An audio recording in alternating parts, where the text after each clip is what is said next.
welcome to the lineup. Today is February 24th, 2022. I'm Barry Stagner, and before we jump in, just want to say it was so great to meet many of you in Cincinnati. We had a wonderful weekend at the Awaiting His Return conference, and then I had the privilege of speaking at Calvary Chapel, Cincinnati on Sunday, the next day, and it was just wonderful to get to shake some of your hands and put a face to you guys, where I always think it's just awesome to hear so many say, we feel like we know you guys, and it's good for us to get to see you and get to know you as well. Now, obviously, all of our hearts and minds are on Ukraine and what is happening there with the Russian invasion. And there's plenty of news sources. Amir's been doing a bang-up job at keeping everybody informed on the minute-by-minute activities. And I just wanted to turn our minds to a little bit of the prophetic aspect of what's going on and how this could potentially be kind of a fuse, so to speak, to light the powder keg of the Middle East and advance the prophetic narrative. And there's one thing in particular that I think we need to remember to kind of start off our time today, and we will cover some news stories, but I wanted to just mention a couple of things in the opening here. Russia gave a list of demands to the international community, specifically to the U.S. and NATO in December.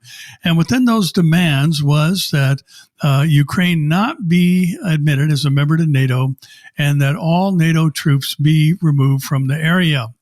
Now, Russia basically in this invasion has cloaked it under the guise of protecting the separatist areas who are loyal to Russia and want to see themselves under the Russian flag once again. And their basic efforts have been described by them as an effort to demilitarize Ukraine. And again, this is a rather bizarre public statement, because what country has the right to do that to another country? And basically, every country has a right to defend itself. And then you, again, have rogue nations like North Korea, where it's in the best interest of the world that they be demilitarized. But we know how that process has gone, and that request has been responded to. Now, this is important, I believe, because the truth of the matter is it's the NATO issue that is the real cause of all this. And I think we can point back to something that was developing a couple of years ago, and that was that Turkey, a member of NATO, had purchased the S-400 missile defense system from Russia, to the great angst of America and other countries involved in NATO, the North Atlantic Treaty Organization. And the interesting thing about that is that the reason for that is because all the NATO nations, and part of the agreement, will work with compatible software and equipment that is common to all those nations involved. And the S-400 was a Russian product. It was something that was not part of the NATO agreement.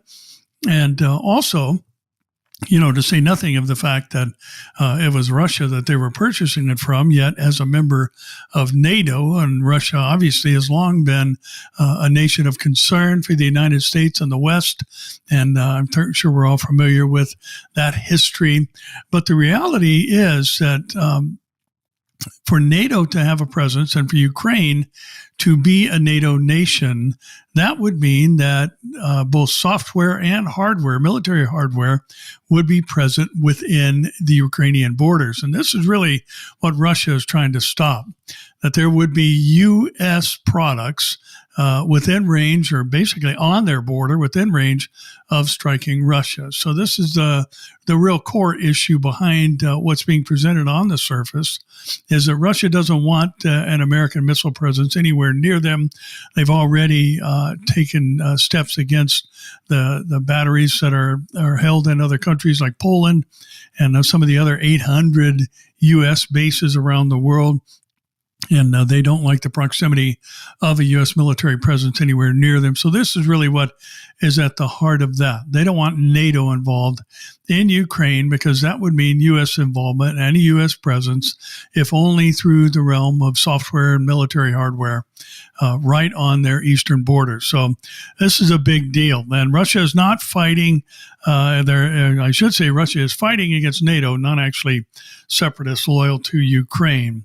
And again, this is a significant element of this whole process, and it's really the story behind the story so to speak. But I think we all need to keep the Ukraine rather, in our prayers. And I want to show you a little picture here of what's happening in Kiev at this moment. Now you can see the mass exodus of people trying to get out of the capital city. There's reports all over the media that Kiev, according to many sources, is going to fall into Russian hands tomorrow. So again, this whole pretense that we're coming in to protect these separatist areas, where they prefer to be under Russian rule like they used to be. If that's the case, then why are they going after Kiev? Why are they in Chernobyl? Why are they trying to take over that former nuclear site and the waste that's there? Just all kinds of things just don't line up. And they're all based upon the fact that they do not want a U.S. military presence anywhere near their borders. So this is a major issue today, and obviously on the hearts and minds of all of us. And there's been wonderful pictures of various Christian groups praying in Ukraine, asking that the world join them in prayer. But there's also something that has developed from this, and it's a difficult story, I think, just because it rubs us the wrong way. Initially, because of America's position on the Nord Stream 2 pipeline that was going to flow from Russia into Germany that Biden has supported, while he took an opposite position against the East Med pipeline that was supposed to run from Israel down through the Mediterranean on into Italy. And I've got some maps to show you here in a moment about that. But it's interesting that in the midst of all this, and Russia has been talking about the price that the world is going to pay if they seek to intervene in this Russian invasion, and it will be in the form of energy prices, driving up gas prices, a scarcity of supply like we already see in Europe. And this makes a point. And I think it's going to take our minds into the prophetic realm as it relates to this, at least potentially. And the Washington Post says the EU will unveil a strategy to break free from Russian gas after decades of dependence. For years, Europe's dependence on Russian energy has held it back from taking powerful action against Kremlin mischief.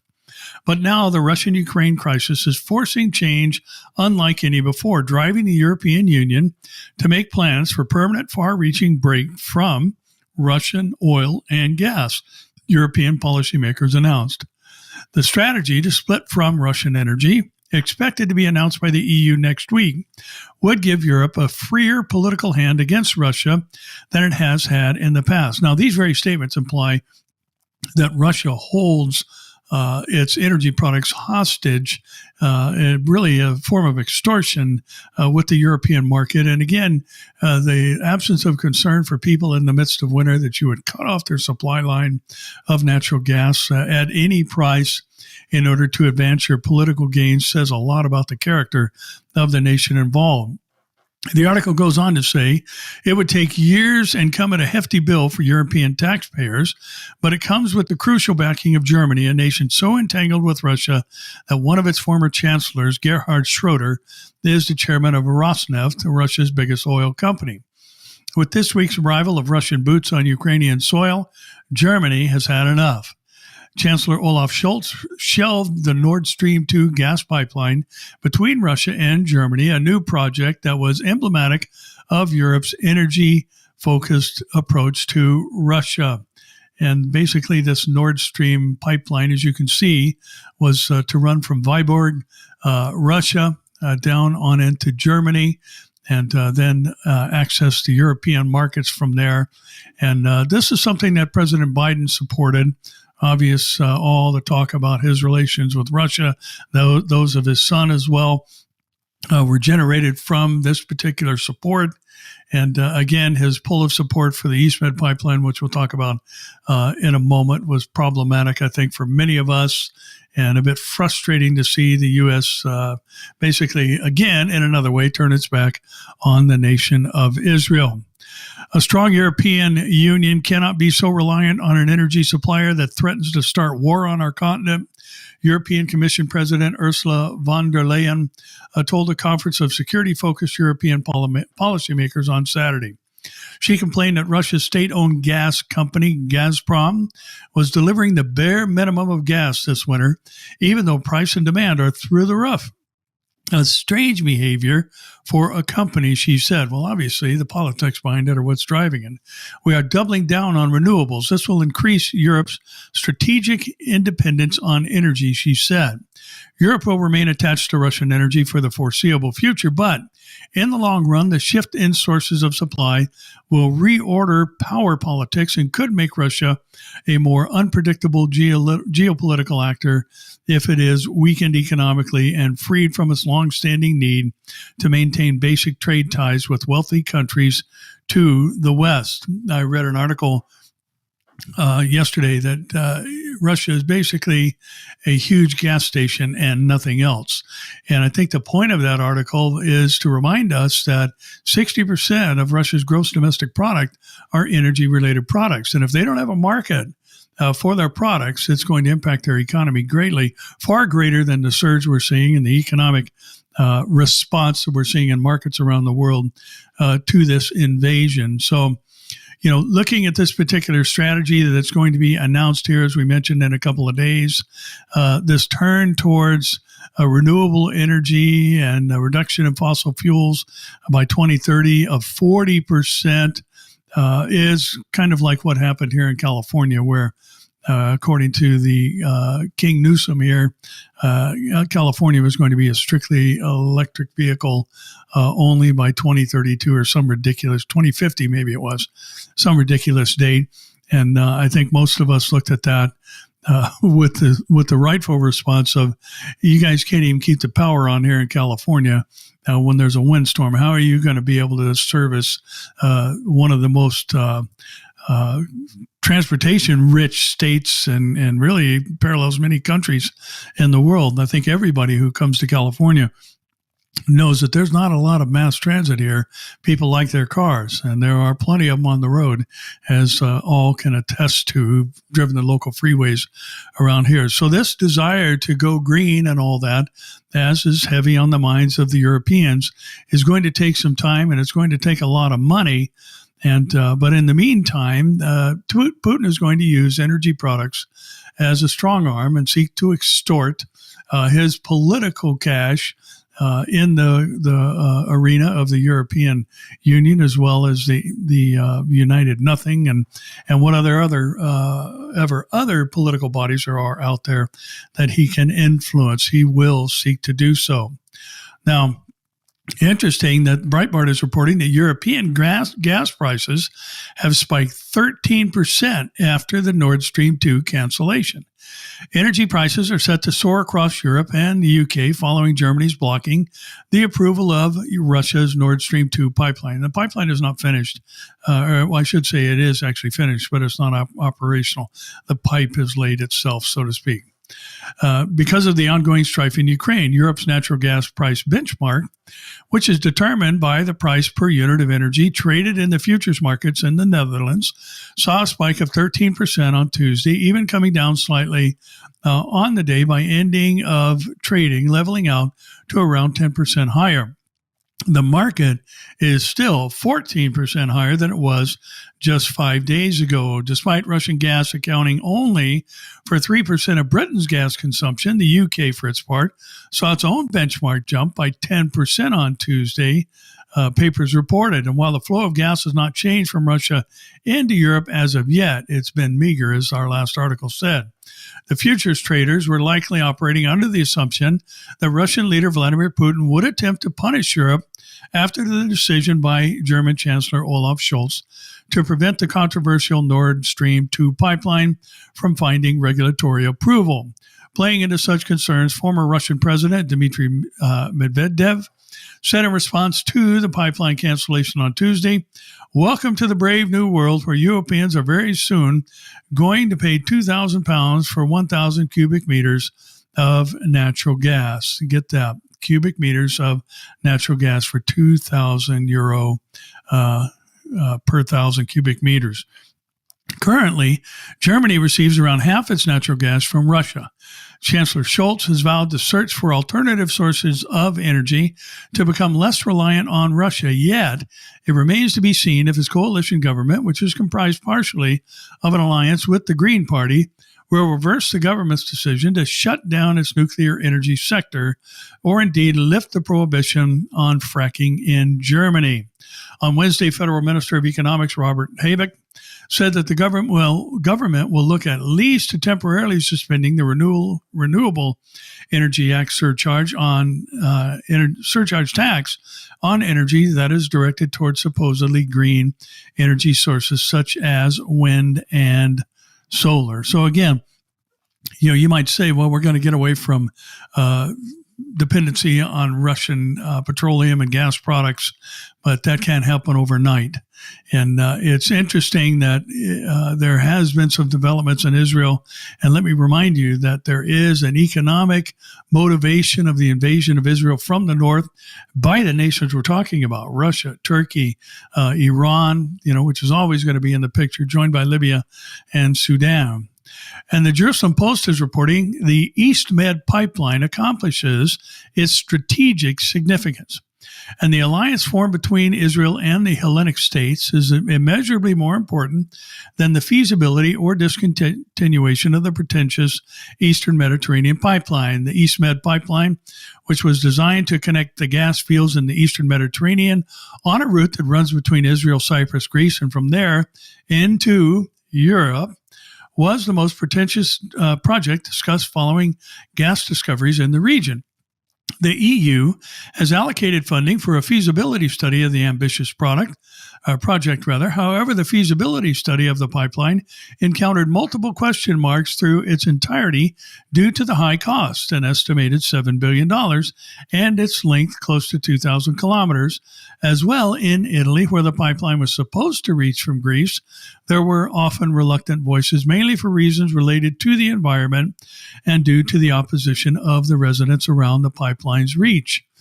And here basically is sorry, I wasn't able to get a bigger map, but you can see from Israel into Italy the route of the East Med pipeline, all the way across the Mediterranean floor and up into Italy and continuing on into the European markets. Now, here's the whole point of this, as we mentioned a moment ago.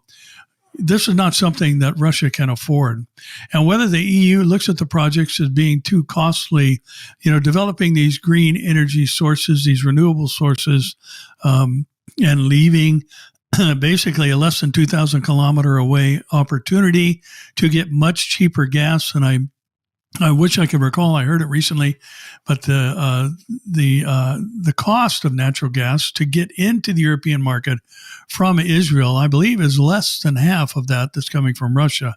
And so here you've got a product that can reach the markets, and it's in great supply.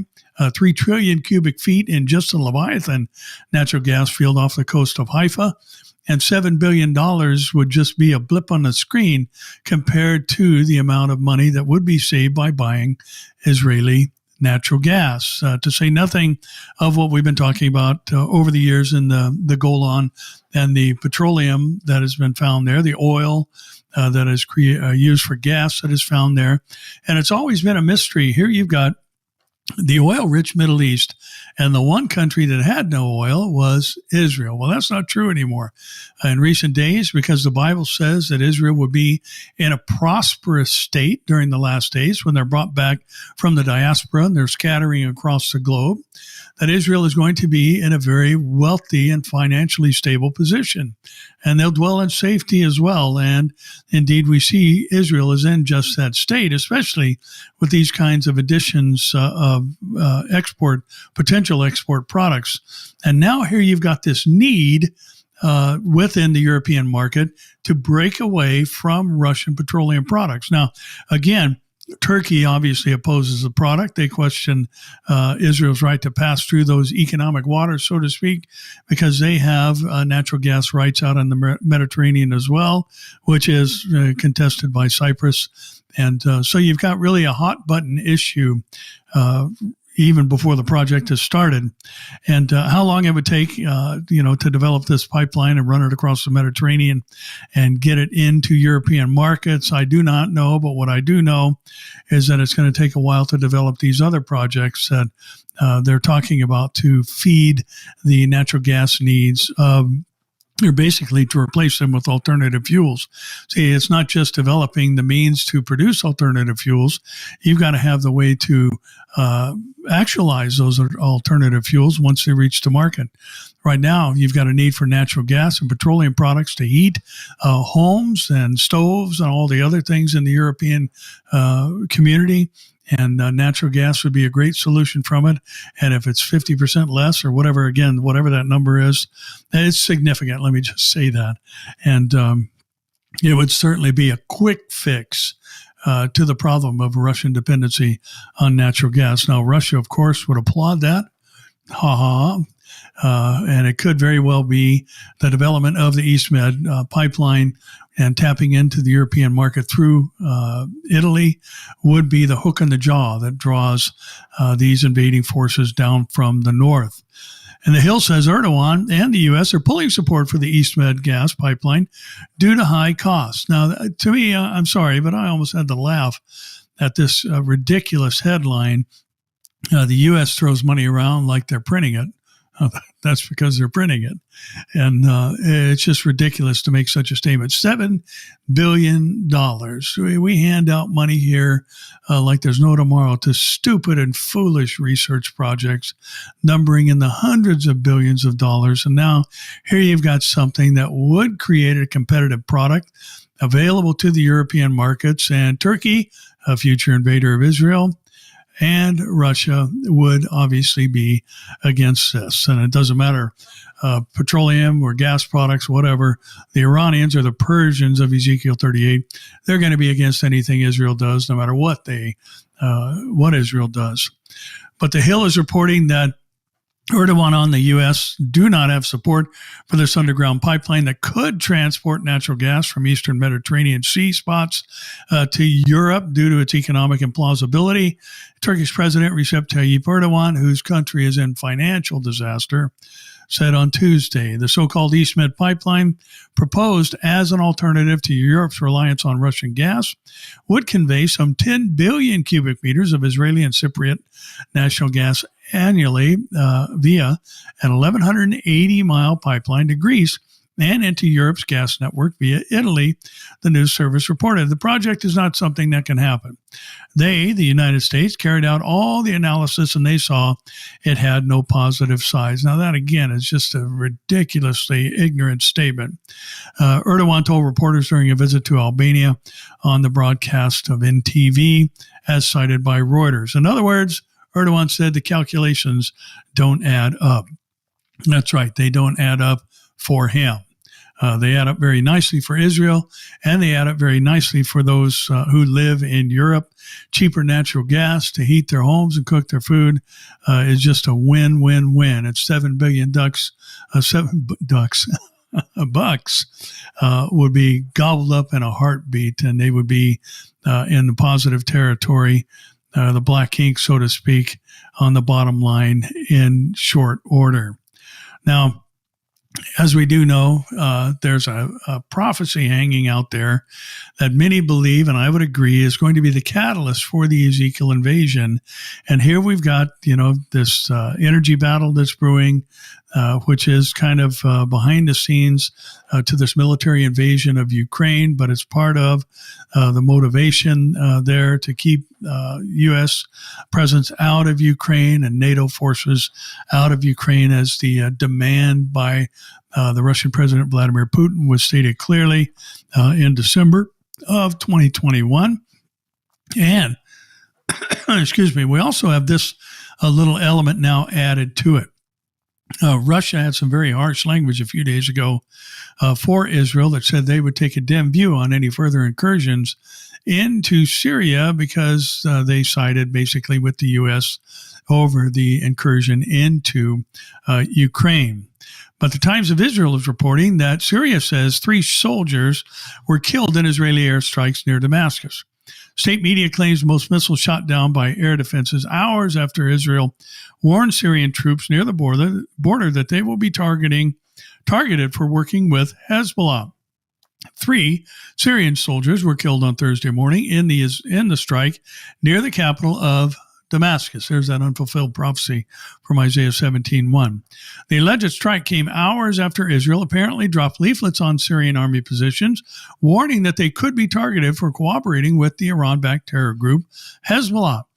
The Israeli enemy carried out an air assault with several missiles, state media Sana reported, adding 3 soldiers were killed. There was also unspecified material damage, it said. It claimed Syrian air defenses intercepted most of the missiles in the attack, which occurred around 1:10 a.m.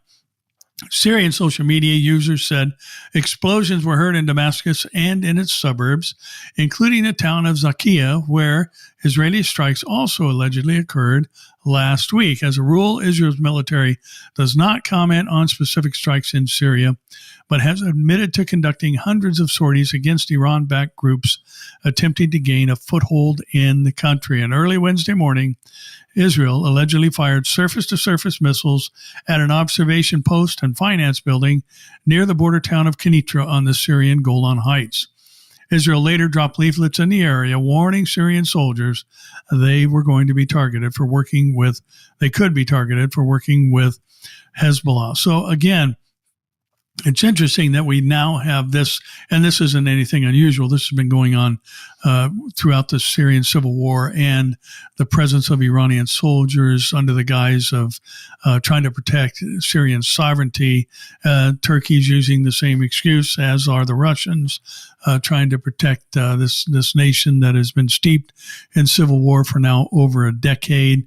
And Israel has long said, we will not tolerate a permanent presence of Iranian forces in Israel, nor will we allow them to acquire a nuclear weapon. And yet they continue in a sense, through the silence of the international community, to achieve their goal of uranium enriched to the 90% level where it can be used for a nuclear weapon.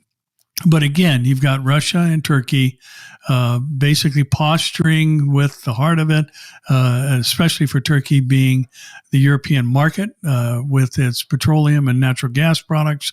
Now, Israel with the East Med pipeline could be another player in that particular market. Europe is looking for someone to meet their supply needs and get away from dependency on Russian natural gas.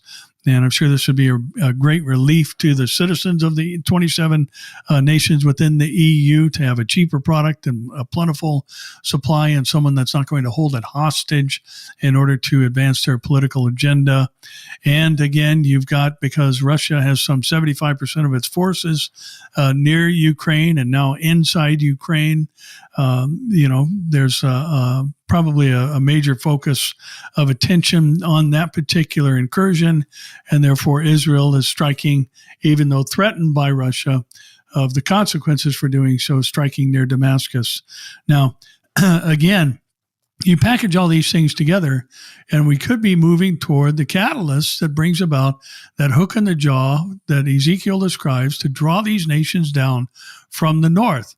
And as I said, many Bible teachers and prophecy teachers believe that it's the Isaiah 17:1 prophecy that Damascus will become a ruinous heap and be uninhabitable forever is going to be what is that hook in the jaw. So Israel firing on Damascus or in the outskirts of it, again, reminds us that prophecy is hanging out there. And they have stated, as I said, in no uncertain terms, that a permanent Iranian presence is not going to happen on their northern border, the very direction the invasion of Israel will come from. And of course, we know Russia is there. And as I said a moment ago, Russia has already made their voice heard regarding Israel's continual forays into and sorties into Syria, and basically said they have to stop, but their hands are a little full right now. So we'll see what happens in coming days. And remember that Isaiah 17:1 prophecy is still hanging out there, and it's a standalone prophecy. There's nothing else associated with it, but it sure seems like it is likely that would be the catalyst that would put a hook in the jaw, draw down Russia, Iran, Turkey, Libya, and Sudan from the north and invade Israel, where they are going to be soundly defeated by the Lord. Now, we're going to switch gears a little bit and talk about some of the other things going on in the world, even though obviously we need to keep the Ukraine situation in prayer and pray for the country and those being affected by this. Some of the pictures coming out of there are just heartbreaking to see, just everyday people trying to live their lives with blood on their faces and bandages around their head and their homes destroyed and apartment buildings hit and the hospital even was hit this morning. I mean, just tragic to see. And that's why the old adage is true today: war is hell. And that's exactly what's going on there. Shifting gears again, as I said, Christian Headlines tells us about the continuing depravity of man, basically, and just the delusion that has swept through the world. And sadly, it's just impacted these United States dramatically, and it's getting worse by the day. But the Christian Headlines reports that a Christian doctor who was fired for not using transgender pronouns files an appeal, and he said, "My case affects everyone." A British Christian doctor who was fired for refusing to use the preferred pronouns of transgender patients has filed an appeal saying his case affects everyone who is concerned by compelled speech and transgender ideology. Now, listen, you have to remember, these are biological males and biological females who want to be recognized as the opposite sex. So basically, what is happening here is that this man was fired for not being willing to lie. And in case you've forgotten, lying is a sin. And it's idiotic, the things that are happening in our world today. And David McArath, a doctor with 26 years of experience, was dismissed from his position in 2018 as an accident and emergency department doctor when he refused to identify patients by their chosen gender instead of their biological sex. McArath is a Christian who says his religious beliefs are protected by federal law. Now, this actually happened in Britain, but a British judge in October 2019 ruled against McArath, saying the doctor's beliefs about gender are not worthy of respect in a democratic society. Did you catch that? A judge said, believing in the Bible, I mean, those weren't his words, but that's what he's saying. Believing in the Bible is something that is not worthy of respect in a democratic society. In other words, the democratic society is what needs to be respected and not God. He also went on to say they are incompatible with human dignity. Well, human dignity is based on the fact that there is a true and living God who is the authority over all creation, and his word stands fast in the heavens. And if God says there are male and female, and that's how he created them, that's the end of the gender list, and it doesn't matter what this judge has to say. And McArath appealed the decision to the Employment Appeal Tribunal, which will hear the case March 28th through 29th, according to the Christian Legal Center, who is representing him. My case affects everyone, not just me and Bible-believing Christians, but anyone who is concerned by compelled speech and transgender ideology being enforced on us by the National Health Service and other public services. The doctor said the judgment from 2 years ago said to Christians, you have to believe in transgender ideology. That is totalitarianism. It made out Christianity to be nothing and the Bible to be nothing. That cannot be allowed to stand. A doctor's attorney say a 2021 decision in a separate case could be beneficial. In that ruling, the Employment Appeal Tribunal sided with a woman, Maya Forstater, who had lost her job due to her biblical beliefs about transgenderism. McArath says he was asked by his previous manager, if you have a man 6 foot tall with a beard who says he wants to be addressed as she and Mrs., would you do that? McArath said he would not.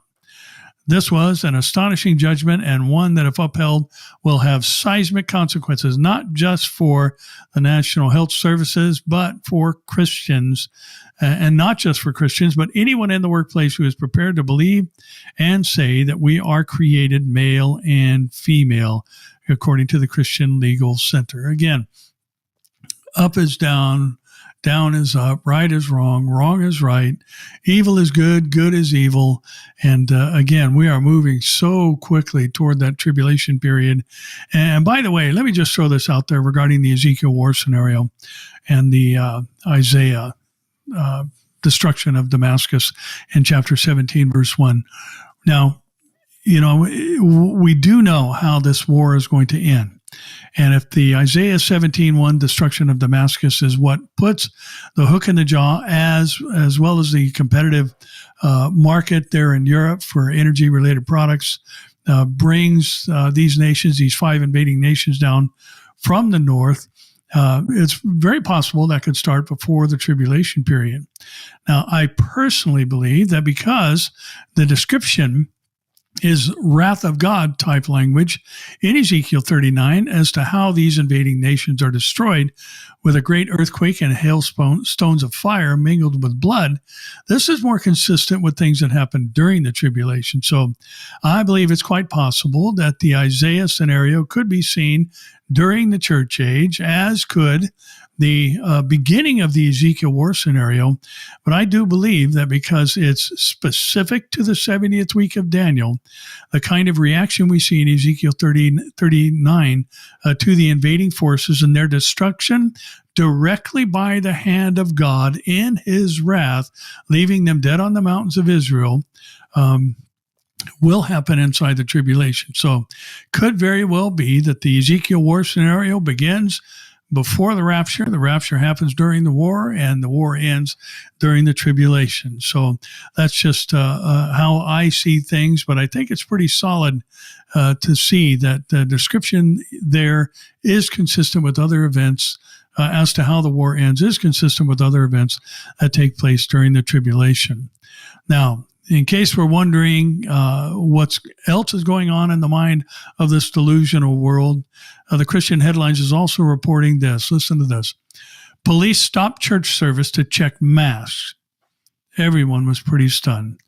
Churchgoers of an Australian congregation are expressing outrage after police interrupted a service last week to ensure parishioners were wearing masks as required by local law. Police walked without notice into St. Bernadette's Catholic Church in Mount Hawthorn, Western Australia, during Thursday Mass, according to 7 News, a local television station. Police said they were acting on a tip that some parishioners were not following the law, which requires masks in public indoor settings. In the end, police found 5 people not wearing masks, although one person had an exemption. The 4 remaining persons were told to wear their masks. Video of the incident was shared on Facebook by a churchgoer. A policeman can be seen walking up the aisle as a priest at the front of the church watches helplessly. One parishioner named Matthew told 6PR Radio that churchgoers were left a bit shaken. Everyone was pretty stunned. It was confronting, he said. It's troubling to see the liturgy you love stopped by police.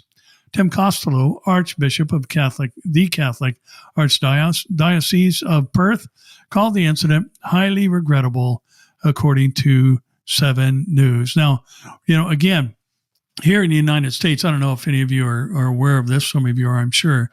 It's a felony to interrupt a religious service of any kind. Doesn't matter whether it's a church or a mosque, a synagogue, or anything else. It is a felony to interrupt a church service. And again, to look at something like this as justification for interrupting a church service, the liturgy, as this man mentioned, just tells us where this world has gone, what this world is thinking, especially in relation to the church itself. And this past weekend, if you happen to be with us in Cincinnati, or if you were watching online, the message that the Lord laid on my heart, titled "No Religion," it's just growing intolerance of the church that we're seeing today.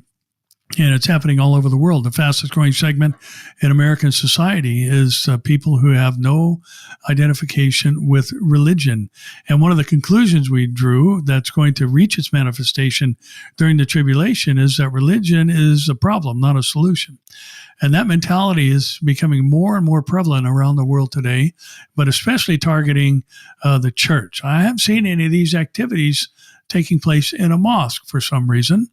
And that reason, I can just tell you very clearly, is cowardice, because they're afraid of repercussions from the Muslims around the world. But, the church is fair game, and they're free to go in and harass and violate people's rights to gather, and the directive of God to not forsake assembling together. Now, here's another bizarre, and I tell you, we mention this often, but we keep coming back to it because it's just all over the place in prophetic news, and that is the incompetent leadership that is going to take place at the time, according to Isaiah chapter 2 and 3, when God shakes the earth. And this next story, especially here in California, we have been dealing with this for now a couple of decades. The people that are in places of power and the environmentalists and all that have just messed this state up something terrible. And, having a background in the lumber industry, specifically the redwood industry, and we're seeing these massive fires because the people who actually know something about forestry are not allowed to direct how the forests are handled. But environmentalists are running things today who actually know nothing about forest management. And that's why we're seeing these massive, massive record-breaking fires. And that is because, what they say they hate, which is clear cutting and looking at, and it's an ugly picture. There's no doubt about seeing a hillside with all the trees cut down to the stumps. But, the thing that people don't realize, and again, I say this from a background and experience in that particular industry, that is you come back 40 years later and it'll look like an old growth forest. And, trees grow again. And they grow like a crop, and the forestry department plants trees by the millions. And because I was in the redwood industry, part of my job at the end of my career there, before I went full-time into the ministry, was to educate retail companies on, the reality about redwood. And the fact is, there are more redwood trees on the planet now than there were 150 years ago. So again, just this mentality that we see today where the tail's wagging the dog, and it's the few that are driving the many, and the many have to bow to the few. And here's one of those stories that falls under the stupidity category of those in places of power. Feds withhold water from California farmers due to drought conditions. So there's a drought, so farmers can't have any water to grow crops. The federal government said Wednesday it won't deliver any water to California farmers because of a severe drought, a decision that will force many to plant fewer crops in a region, listen to this, that supplies 1/4 of the nation's food. And listen, if you're going to send water anywhere, it ought to be to the place that supplies 1/4 of the nation's food. And we wonder why there's going to be famines in the last days. It's because of stupid decisions like this by people in places of power who have no business of being there. It's devastating to the agricultural economy and to the people that really rely on it, said Ernest Conant, regional director of the U.S. Bureau of Reclamation. But unfortunately, we can't make it rain. Well, they protect, and in some of the canals up there, what we've been fighting here in California over the years is the people in places of power like Pelosi are protecting some fish that lives in a man-made canal, as though that's their natural habitat. It's a man-made canal, and they cut off water and don't allow them to cut off the use of the water, I should say, because there's some little fish living in a man-made canal. And it's just idiotic things like this that are killing us as a country in California as a state. And the federal government operates the Central Valley Project in California, a complex system of dams, reservoirs, and canals. It's one of two major water systems the state relies on for agriculture, drinking water, and the environment. The other system is run by the state government. Water agencies contract with the federal government for certain amounts of water each year. In February, the federal government announces how much of those contracts can be fulfilled based on how much water is available. The government then updates the allocations throughout the year based on conditions. And last year's farmers started the year with a 5% allocation from the federal government, but ended at 0 as the drought intensified. This year, the federal government started farmers at 0%, while the water supply for other purposes, including drinking and industrial uses, is at 25%. Last year was a very bad year. This year could turn out to be worse. People need to remember what the Lord said in Genesis chapter 8, verse 22, that seed time and harvest, winter and summer, the hydrologic cycle is going to continue because it's necessary for the survival of humanity. This is God's earth. He created it. Yes, we should take care of it. And listen, there are dry seasons, and no question about that. But the fact is, it was just here in California less than 5 years ago where we had record rains. So it's going to rain again. And so I'm sorry, it just aggravates me. How stupid is it to say, you know what, we're not going to water our crops. We're going to starve to death instead of using water to grow food. And again, this is the thinking of people in places of power today. Now, Fox News adds this: the U.S. is facing its worst worker shortage since World War II, according to Goldman Sachs. The U.S. economy is facing the worst labor shortage in close to a century, according to new research, raising the prospect of prolonged, higher than usual inflation. In an analyst note to clients, Goldman Sachs economists, led by Jan Hatzius, estimated there was a shortage of 4.6 million workers in the U.S., the most since World War II. The number takes into account the total number of available jobs, which there is a near record, and the size of the labor force. As a result, American incomes are rising across the board as employers have hiked wages in an increasingly competitive market to hire new workers.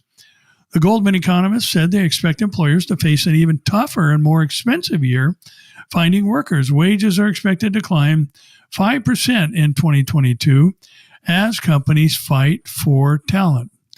Well, maybe they could take some of the billions that are being made by big pharma by selling vaccines to the government and redistribute the wealth, since that seems to be a major concern of the government of late.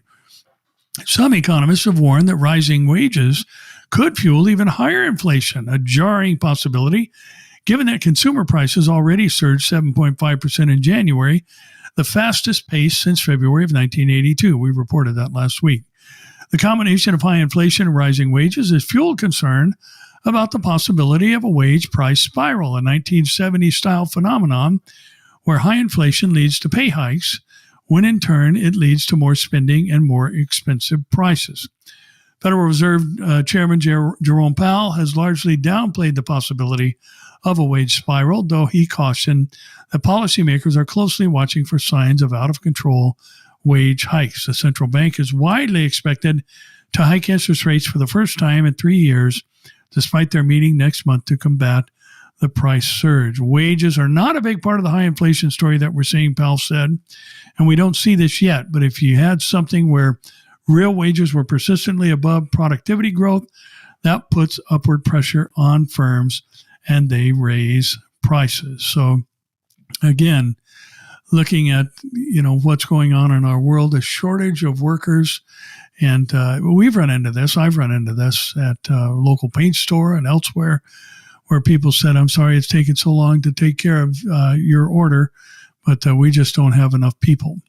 And again, where did all these people go? They were in the workplace before COVID, and now they're not. And, the shrinking numbers cannot be solely attributed to the deaths that have been attributed to COVID. But I think a lot of people just aren't going back to work, realizing that they can make it. And, the government has vowed to take care of them. So another story from LifeSite News of interest, where the Texas governor declares transgender drugs and surgeries are child abuse. And Texas Governor Greg Abbott directed all state agencies to consider transgender drugs and surgeries for minors as illegal child abuse after an opinion from State Attorney General Ken Paxton declared that the practices violate Texas law. In a letter Tuesday, Abbott also ordered the Texas Department of Family and Protective Services to launch investigations into any reported instances of Texas children being subjected to an abusive gender transitioning procedure. Abbott's directive noted that the state law requires all licensed professionals who come into direct contact with children, including medical professionals and teachers, to report child abuse or face criminal punishment. Texas law also imposes a duty on the DFPS to investigate the parents of a child who is subjected to these abusive gender transitioning procedures, and on other state agencies to investigate licensed facilities where such procedures may occur. Abbott CC'd the letter to various state agencies, including Texas Education Agency and the Health and Human Services Commission. The directive affirmed that the DFPS and all other state agencies must follow the law as explained in the Attorney General Paxton's opinion.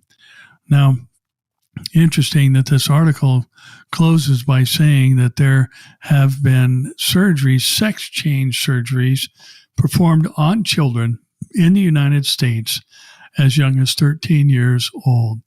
Listen, when you're 13, you're so confused about everything. Your body is doing all kinds of weird things. Your brain is in a transitional mode as well. And, we have these wonderfully, fearfully, and wonderfully bodies that God has made. And in that process of becoming an adult, there's something physical that happens in the brain. They call it pruning, where basically the synapses are hardwired, so to speak. And what you're going to be when you're an adult is solidified during that time, which ends when you're about 18 or 19 years old. 13-year-olds, at that point in time, they have no second thought mechanism that's developed in their brain. That's why they're impulsive and do things with a knee-jerk reaction. And the reality to make decisions, life-changing decisions like this, is not something that ought to be in the hands of a 13-year-old. Now, of course, there's no such thing as gender change because you can't change chromosomes. You're either XX or XY for life, and that's the end of that story. You can dress up the outside and change things on the outside, but it changes nothing genetically or chromosomally. And kudos to Texas and Governor Abbott for taking a stand against these forced procedures. And it is child abuse, because how ridiculous is it for a parent to be themselves so immature and ignorant that they want to force a child to have a sex change operation or these types of therapies or hormonal injections because they said this or said that or show, feminine attributes as a young boy. I mean, come on, think about it. Even with young girls, there's always been boys who have liked to play with dolls or those kind of things, or play house. I mean, if we even think back to Jacob, not that he was like that, but he was described as a man of the tents. His brother Esau was a man of the woods, so to speak, a gamesman. And so guys are different. There's always been girls that have been known as tomboys. Doesn't mean they want to be a boy. Doesn't mean they're a lesbian or anything else. Just means they have within their genetic makeup and patterning attributes from their parents that make maybe a girl more athletically inclined than some of the others, and some guys less athletically inclined or liking the things we determine to be supposedly male less than others do. So again, I applaud Governor Abbott, but there are those who don't. And guess where they live? They live on Pennsylvania Avenue. Fox News reports that Jen Psaki condemns the directive from Abbott, labeling sex changes for minors as child abuse. White House Press Secretary Jen Psaki condemned the letter Republican Texas Governor Greg Abbott sent to the Department of Family and Protective Services Tuesday, directing it to investigate reported instances of children in Texas being subjected to gender transitioning procedures that he characterized as abuse. Psaki alleged that Abbott's directive and similar actions in Florida and other states are designed to target and attack the kids who need the support most. Here's what Press Secretary Psaki had to say about an order from Governor Abbott. LGBTQI plus students are already vulnerable to bullying and violence just for being themselves, Psaki said. This isn't an isolated action, as evidenced by multiple states pursuing this. We're seeing Republican leaders take actions to regulate what students can or cannot read, what they can or cannot learn, and most troubling, what they can or cannot be. Psaki was echoing a statement provided by White House Deputy Press Secretary Karine Jean-Pierre to the Dallas Morning News. Conservative officials in Texas and other states across the country should stop inserting themselves into health care decisions that create needless tension between pediatricians and their patients. No kidding. You think they should stop that? Well, what about a government that says that you can take someone's daughter without the knowledge of their parents off campus to have an abortion during school hours, and they don't have to tell the parents? How about you butt out of that there, Psaki and others? Isn't it aggravating just to see our world spiraling out of control? But Jesus is coming, and soon we're going to be out of here. And that's not something to be ashamed of or to hide. That's something that we are to love and expect. I mean, the Lord's coming for those who loved his appearing. And we have to love the fact that we are getting out of here soon as we seek to take as many people as we possibly can with us. Now, again, one last story, and I think this is really interesting. I loved kind of stumbling across this because we've been talking about the fact that weather anomalies, cosmological anomalies, all the asteroids we've been talking about that just pop up out of nowhere, sometimes traveling in a herd, so to speak, that we've been viewing lately in the geomagnetic storms and all the other things. I just, in flying back from Cincinnati this past weekend, or past Monday, I couldn't help but notice that all of the tracking that you see in the screen on the back of your seat where you track the flights you're on was all messed up. And most likely, since we had a geomagnetic storm just less than 10 days ago, could have caused that problem there. But these things are happening. And this is, again, one of those things where we find the word unprecedented or record-breaking, and we would expect to be seeing these things in every arena. There are areas of the world that are experiencing record numbers of cyclones, and one particular area had 4 in a single month, which is just stunning. And the scientific report says the largest rogue wave ever observed swelled off of British Columbia. Get this. Now, rogue wave is just one that's not associated with an earthquake, not associated with a storm. It's just a wave. They don't know where they come from.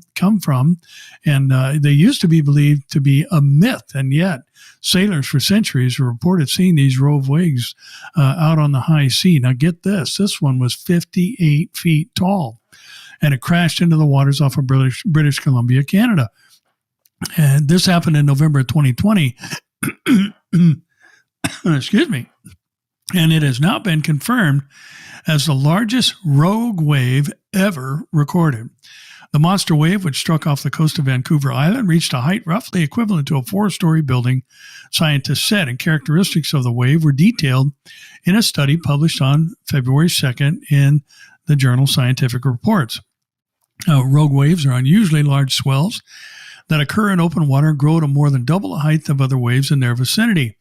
These unpredictable and seemingly random events are sometimes known as freak or killer waves, and not much is known about how they form. Johannes Gimrich, a research scientist at the University of Victoria and the lead author of the study, said that proportional to surrounding waves, the 2020 event was likely the most extreme rogue ever recorded. Only a few rogue waves in high sea states have been observed directly, and nothing of this magnitude, he said in a statement. The probability of such an event occurring is once every 1,300 years. So, again, weather anomalies, strange things happening, signs in the heavens, wars and rumors of wars, man becoming more and more unhinged and delusional in their thinking, evil called good, good called evil, incompetent leadership. All of that tells us that Jesus is coming soon for his church, and we ought to be keeping our eyes lifted up and focusing on the prize that awaits us. And again, we have such a responsibility to go out to the world and preach the gospel to every creature. People are living in fear today. Here we've got the fear-based COVID pandemic that just seems like some people are absolutely terrified. And, it's been said that, some people are so afraid to die, they're willing to stop living.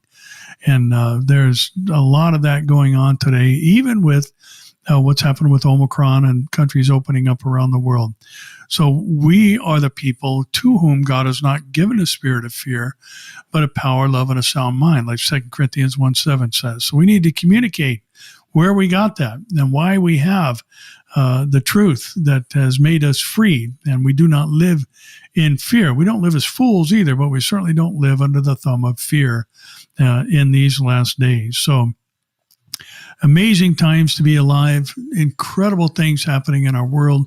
Be in prayer for the Ukrainian people and what's going on there, and that there would be some who take the courageous step to stand up to the Russians and cause them to back down. And, you know, it's been said more than once out there in social media and elsewhere that this is something that is attributed strictly to a weak presidency in the United States of America. And, you know, we just came through a season under a previous president where there were no wars and there was peace being made with Jerusalem. And now we've got the Afghan event, and now this is paired with, you know, what's happening in Ukraine. And there were no new wars for that 4-year period under President 45. So, again, he was a tough guy to put up with, and bloviating and pompous and all the other things. But again, you know, if we've gone from one extreme all the way down to the other, and the world is paying the price for it. So, well, let's keep our eyes lifted up, knowing that the Lord has told us that within a season like the one we're in, a season of perilous times, he's coming for us. So keep your eyes focused on the prize. Well, that's it for this week. Thank you for joining us. I hope you were informed and found some encouragement as well. So that's it for this week. I'm Barry Stagner, and we'll see you here, there, or in the air. God bless you.